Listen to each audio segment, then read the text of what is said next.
We are almost 2 years out from a deep plane facelift chin implant. You saw the before and afters. What do you think? Oh, wonderful.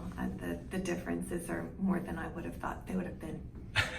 Has anyone, no one notices, right? Because it's so subtle. Right. Nobody notices, but it's funny when I see friends, from high school or whatever, and they're all just, wow, you look so much better than us.